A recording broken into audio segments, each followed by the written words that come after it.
और चलिए आगे बढ़ते हैं, बड़ी खबर का रुख करेंगे। वेनेजुला से सामने आ रही है, जहां भूकंप से मौतों का आंकड़ा 2295 तक पहुंच गया है। 11,000 से ज्यादा लोग घायल हैं, हजारों लोग अभी भी लापता हैं। सैटेलाइट तस्वीरों में करीब 58,870 इमारतें तबाह हो गई हैं।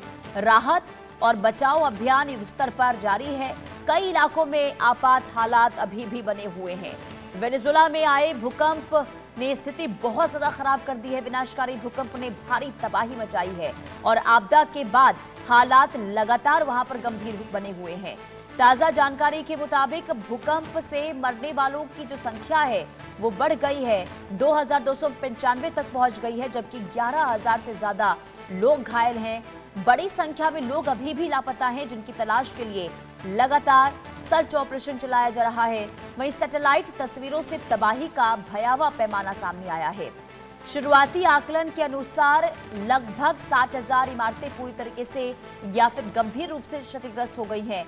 कई शहरों और कस्बों में सड़कें टूट गई हैं, संचार व्यवस्था प्रभावित हो गई है, बिजली आपूर्ति भी बाधित है। वहीं प्रभावित इलाकों में सेना, आपदा और राहत एजेंसियां और राष्ट्रीय बचाव अभियान इस वक्त युद्ध स्तर पर राहत एवं बचाव अभियान चल रहा है।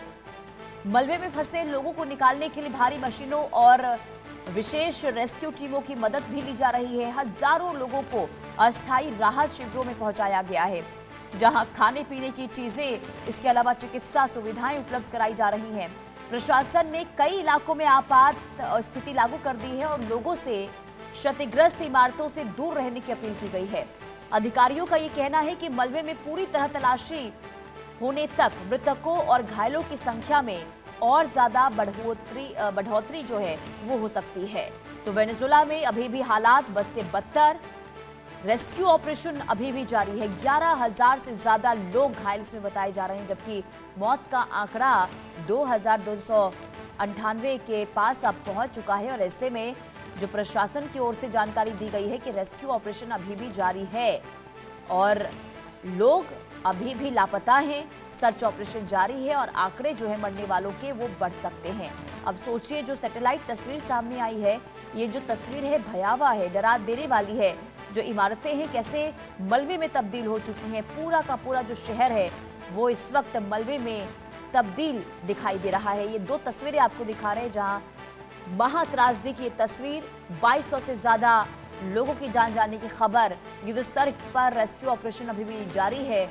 मलबे में जिंदगियों की तलाश अभी भी हो रही है, क्योंकि लोगों को उम्मीद है कि हो सकता है कि कहीं ना कहीं मलबे में सांसें चल रही हों तो उन्हें बचाया जा सके। और यही वजह है कि रेस्क्यू ऑपरेशन युद्ध स्तर पर अभी भी जारी है। सोचिए कि लगभग एक हफ्ता होने को है, लेकिन इसके बावजूद भी स्थिति सुधरी रही है। रेस्क्यू ऑपरेशन अभी भी जारी है। लापता लोगों के बारे में कोई सटीक जानकारी नहीं मिल पा रही है। अनुमान यह है कि अभी भी हजारों की संख्या में जो लोग हैं वो लापता हैं और उनको ढूंढने के लिए, जिंदगी बचाने के लिए रेस्क्यू ऑपरेशन जारी है। एक तरफ भूकंप ने भारी तबाही मचाई है, तो दूसरी तरफ बाढ़ से भी हाहाकार की स्थिति इस वक्त वेनेजुला में देखने को मिल रही है।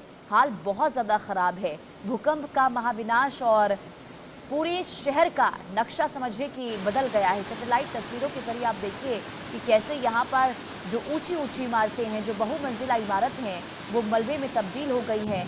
मलबे का ढेर वहाँ पर नज़र आ रहा है और इन स्थिति में रेस्क्यू ऑपरेशन वहाँ पर चल रहा है। लोगों को बचाने की तमाम तैयारियां वहां पर, विशेष रेस्क्यू टीम वहां पर मौजूद है। कोशिश यही की जा रही है कि मलबे के ढेर को हटाया जाए और मलबे के नीचे अगर किसी की जिंदगी है, किसी की सांसें चल रही हैं, तो उन्हें बचाया जाए। और यही वजह है कि आज समझिए कि लगभग 6 दिन हो चुके हैं और ऐसे में स्थिति बद से बदतर अभी भी बनी हुई है।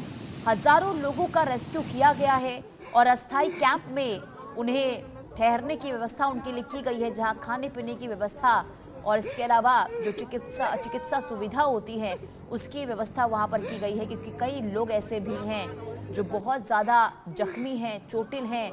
कई लोगों की मानसिक हालात बताई जा रही है बहुत ज़्यादा ख़राब हो गई है, क्योंकि भयावह मंजर देखने के बाद, अपनों को खोने के बाद लोग जो हैं इस स्थिति पर खुद को काबू पाने की कोशिश कर रहे हैं। कई लोगों का मानसिक संतुलन बहुत ज़्यादा बिगड़ गया है, क्योंकि सब कुछ ख़त्म हो चुका है। कईयों की जो ज़िंदगी है वो ख़त्म हो चुकी है और ऐसे में लोगों को बहुत ज़्यादा इस वक्त परेशानी भी हो रही है और इस भयावह दृश्य ने लोगों को पूरी तरीके से तोड़ दिया है।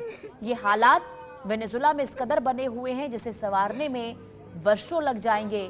हालात वेनेजुला की पटरी पर कब तक आएंगी ये कहा नहीं जा सकता, लेकिन इन हालातों ने ये बता दिया है कि त्रासदी बहुत ज़्यादा है, भयावह हालात हैं। कुदरत ने ऐसा कहर बरपाया है कि आर्थिक हालात भी वेनेजुला की बहुत ज़्यादा खराब हो गई हैं। अनुमान जताया गया है कि कई करोड़ का नुकसान इस भूकंप की वजह से हुआ है। विनाशकारी भूकंप ने वेनेजुला की तस्वीर और तकदीर दोनों ही बदल कर रख दी है। बहुत ज़्यादा स्थिति खराब इस वक्त बताई जा रही है। वेनेजुला में सिर्फ और सिर्फ मातम का इस वक्त नज़ारा देखने को मिल रहा है। लोग रो रहे हैं, बिलख रहे हैं। अभी भी लोगों को ये उम्मीद है कि जिनके अपने नहीं मिल रहे हैं वो उन्हें मिल जाएंगे और यही वजह है कि प्रशासन से उनकी गुहार कि युद्ध स्तर पर रेस्क्यू ऑपरेशन चले और जिन्हें अब तक अपनों के बारे में कोई पता नहीं चल पाया है उनको उन तक जानकारी मिल पाए, उनकी जिंदगी बचाई जा सके। लगातार लोगों का रो रो कर बुरा हाल है क्योंकि सब कुछ खो चुका है, ना रहने के लिए कोई ठिकाना है और कईयों का तो पूरा का पूरा परिवार जो है वो इस महात्रासदी की वजह से खत्म हो चुका है और ऐसे में लोग बहुत ज़्यादा दुखी हैं, परेशान हैं, लोगों का रो रो कर बुरा हाल है और इस वक्त सिर्फ आस ये कि प्रशासन मदद करे और अपनों की जिंदगी बचा सके जिनके अपने अब तक इस त्रासदी में नहीं मिल पा रहे हैं। तो बहुत ज़्यादा हालात ख़राब हैं, इन्हें शब्दों में बयां करना बहुत ज़्यादा मुश्किल। जिन पर ये स्थिति बीत रही है उन्हें पता है कि वो इस वक्त किस दौर से इस वक्त गुजरने को मजबूर हैं। ये दो तस्वीरें बता रही है कि हालात वेनेजुला में बहुत ज़्यादा बद से बदतर हैं इस वक्त। आगे बढ़ते हैं, अब बात अमरनाथ यात्रा की करेंगे।